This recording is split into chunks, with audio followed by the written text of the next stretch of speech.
The winter sky hung low over Philadelphia, painting the historic streets with hues of gray.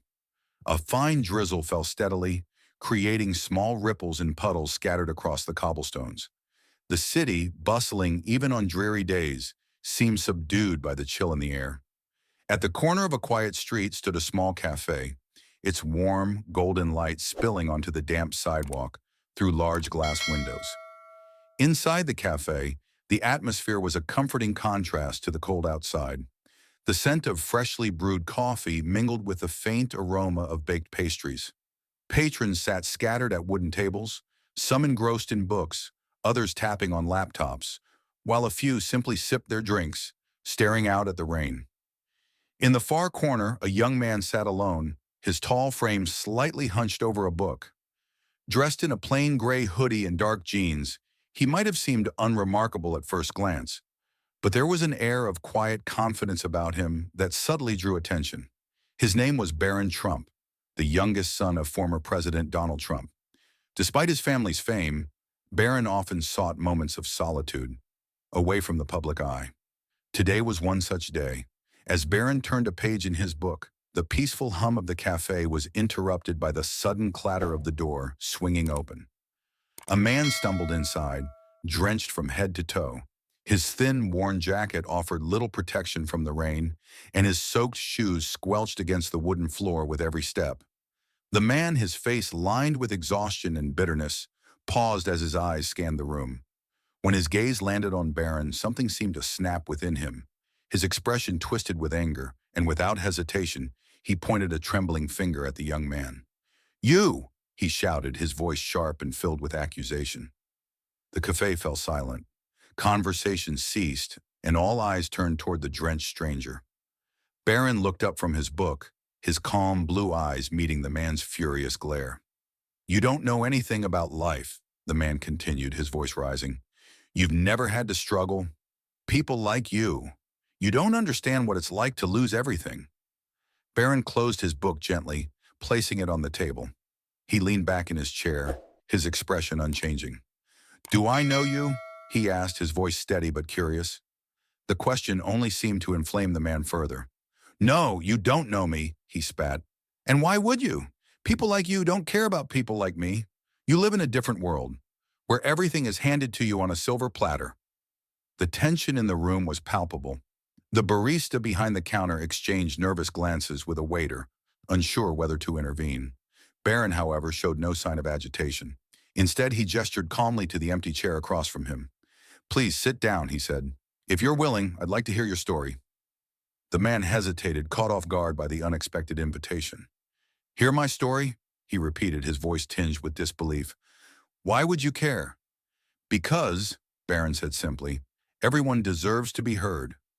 Reluctantly, the man sank into the chair, his wet clothes leaving dark patches on the wooden seat. He avoided Barron's gaze, staring instead at the table. After a long pause, he began to speak. "My name is Mark," he said. "A few years ago, I had a decent life. Nothing fancy, but it was enough. I worked at a factory. Long hours, hard work, but it paid the bills. I had a wife, 2 kids, a little house that we called our own." He paused, his voice growing heavy. "Then the factory shut down. Just like that, hundreds of us were out of work. No warning, no severance. I tried to find another job, but it wasn't that simple. Bills piled up, the bank took our house, and then," his voice cracked, "my wife couldn't take it anymore. She left, took the kids with her, said she couldn't watch me fail." Mark's hands trembled as he spoke, his voice raw with pain. "Now I'm just here. No job, no family, no home. And people like you have everything. You'll never understand what it's like to hit rock bottom." Barron listened intently, his expression thoughtful. When Mark finished, silence hung between them for a moment. Finally, Barron spoke. "You're right," he said. "I've never been in your shoes. I can't claim to understand what you've been through. But that doesn't mean I don't care." Mark looked up, his eyes narrowing. "Why would you care? You don't even know me." "Maybe I don't," Barron admitted, "but I believe everyone has value. And sometimes all someone needs is for one person to care enough to listen." The sincerity in Barron's voice seemed to disarm Mark. He leaned back in his chair, the anger in his posture softening into something closer to exhaustion. Barron reached into his bag and pulled out the book he'd been reading. He slid it across the table toward Mark. "This book helped me see things differently when I was struggling," he said. "Maybe it can do the same for you." Mark stared at the book, his expression unreadable. After a moment, he picked it up, running his fingers over the worn cover. "Why are you doing this?" he asked, his voice barely above a whisper. "Because," Barron replied, "sometimes it's the little things that make the biggest difference." Just then, a cafe patron who had been quietly observing the exchange walked over and placed 2 steaming cups of coffee on the table.